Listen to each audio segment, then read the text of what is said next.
Simple question था, सिर्फ एक चीज जिसको टेक केयर करना है कि मुझे किस टी को एक्स या एक्स को टी की टर्म्स में कैसे एज्यूम करना है। बहुत ही सिंपल क्वेश्चन है, बट कई बार हम ऐसे छोटे छोटे सवालों में भी कंफ्यूज हो रहे हैं। वो हमें होना ही नहीं है।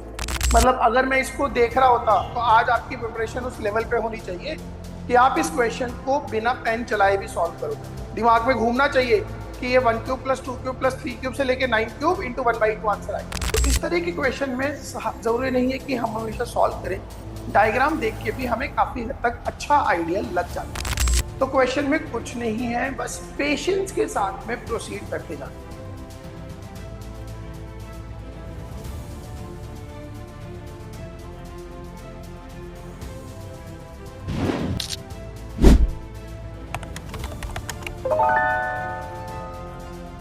So hello everybody.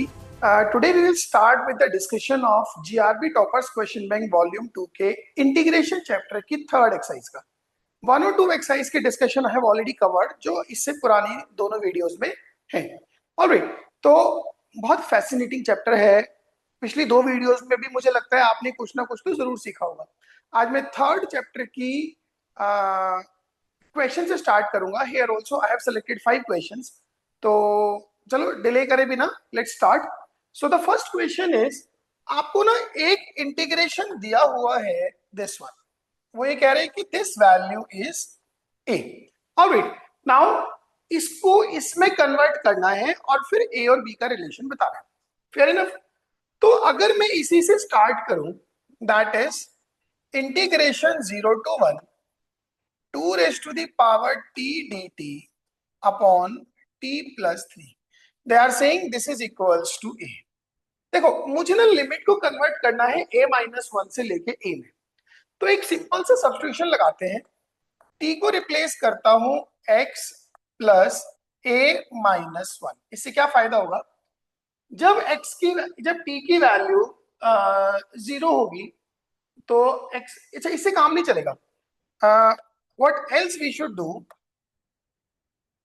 Let us substitute x equals to t plus a minus 1. अब देखो, जैसे ही t की वैल्यू 0 होगी, x की वैल्यू a minus 1, ये लोअर लिमिट आ जाएगी।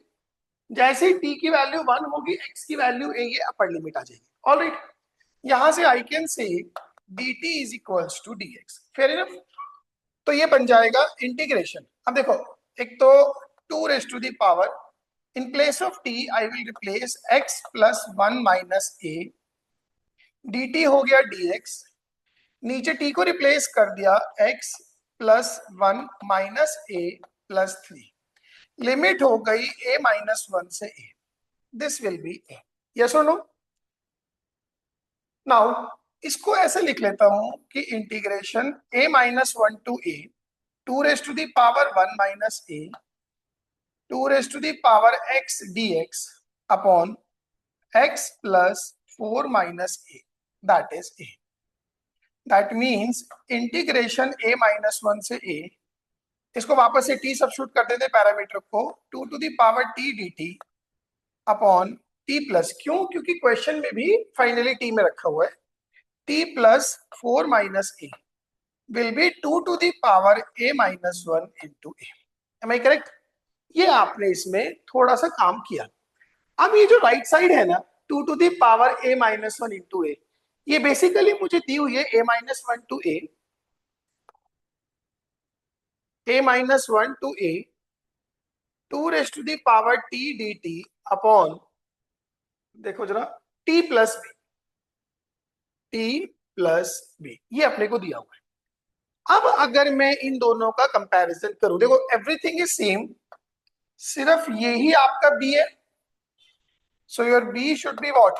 b should be 4 minus a, and with this case your Calcutta will be the correct answer.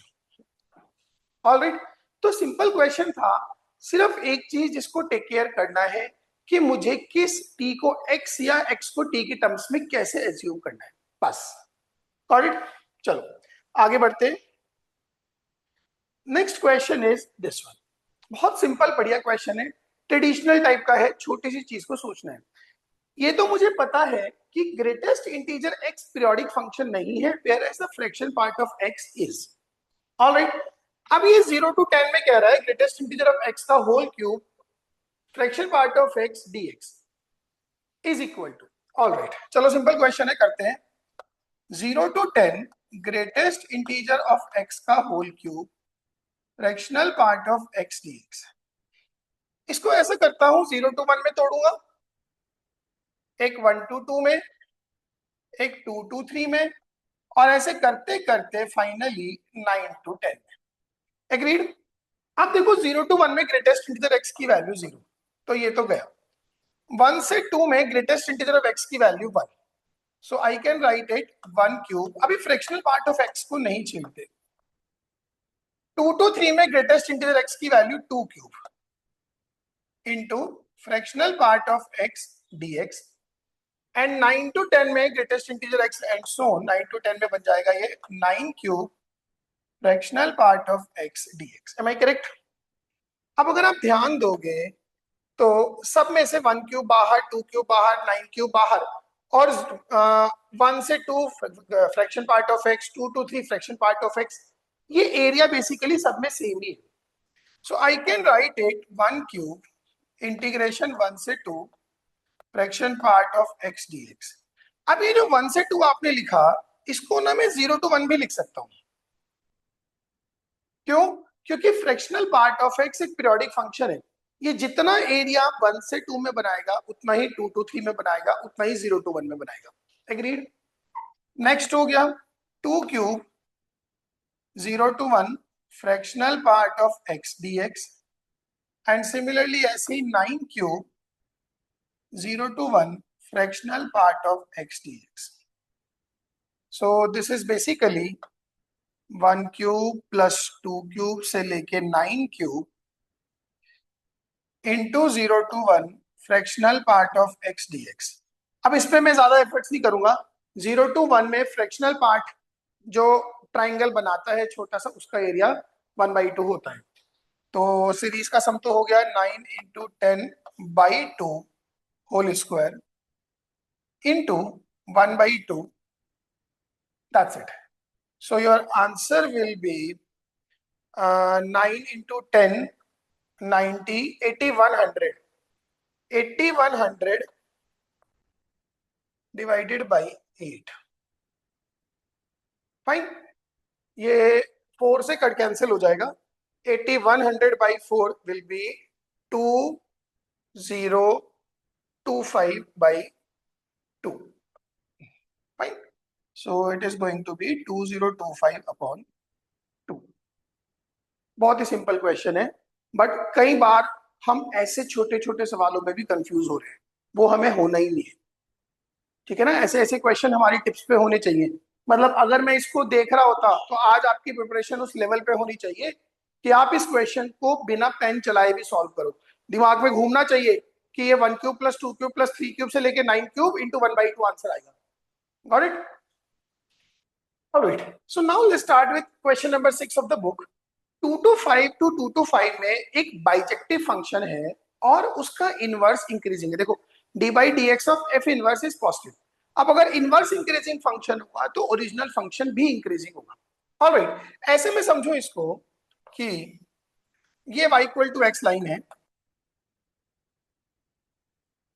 अगर let us assume कि ये y = fx है, तो ये जो है ना, ये f इनवर्स x होगा। Got it? सो ऐसे सोचो आप कि 2 to 5 में integration of 2 to 5 fx dx and 2 to 5 f inverse x dx। तो ये जो ग्राफ है ना, ये फंक्शन और उसके इनवर्स के ऐसे ग्राफ होंगे, ये 2, 2 और ये 5, 5, क्योंकि एक तो y = x लाइन में मिरर इमेज होना है और फंक्शन को इंक्रीजिंग भी रहना है, तो इसके अलावा तो कुछ नहीं हो सकता। अब 2 to 5 में जो fx का एरिया है वो ये है। Getting my point? और 2 to 5 में जो f इनवर्स x का एरिया है वो ये एरिया है। नाउ आई कैन सी ये जो रेड एरिया है, ये रेड एरिया इस वाले रेड एरिया के बराबर है। Correct. So what is your required answer? That is equal to total shaded portion. And this total shaded portion is what? See, whole square minus this is small square. That is 5 into 5 minus 2 into 2. So it is 25 minus 4. Your answer is going to be 21. D is the correct answer. Alright, तो इस तरह के question में जरूरी नहीं है कि हम हमेशा सॉल्व करें, डायग्राम देख के भी हमें काफी हद तक अच्छा आइडिया लग जाता है। ऑलराइट, चलो आगे बढ़ते हैं। Now the next question that I have picked up is question number 18। और इतना आप समझ रहे हो कि न्यूमरेटर में साइन एक्स की पावर 25 है, डिनोमिनेटर में साइन एक्स की पावर 23 है, तो मुझे वो पावर को रिड्यूस करना है। ऑलराइट, चलो ऐसा करते हैं, न्यूमरेटर से शुरू करता हूं। I assume it is I25। So I25 is what? Integration 0 to infinite e to the power minus x into sine x to the power 25 dx। Alright, और मुझे I25 से I23 इसको रिलेट करना है। अब दूसरा ये आइडिया भी लग रहा है कि इसमें प्रॉपर बाई पार्ट्स का रूल है। Getting my point? अब बाई पार्ट्स कैसे लगाएं? इसको मुझे इंटीग्रेट करना नहीं आता। I will assume it as first function and this one as second function. Got it? तो पहला दूसरे का integration minus e to the power minus x. Got it? Limit हो गई 0 टू इनफाइनाइट माइनस इंटीग्रेशन पहले का derivative that is 25 into sine x to the power 24 into cos x, दूसरे का integration minus e to the power minus x dx। Fair enough? Now अब अगर आप ध्यान दोगे इनफाइनाइट पे तो e की पावर माइनस इनफाइनाइट 0 हो जाएगा और 0 पे साइन एक्स 0 हो जाएगा, तो ये पोर्शन तो अल्टीमेटली 0 ही है। तो मेरे पास बचा 25 times integration 0 to infinite e to the power minus x into sine x raise to the power 24 into cos x dx। Alright, अब हम इस पर्टिकुलर पे दोबारा से बाई पार्ट्स लगाएंगे। तो अब जब मैं बाई पार्ट्स लगाऊंगा, again I will consider this whole as first function and this one as second function. अब जरा ध्यान देना, पहला sine x raise to the power 24 into cos x, दूसरे का integration e to the power minus x minus integration पहले का derivative. अब इसका डेरिवेटिव करना है, ध्यान दो जी।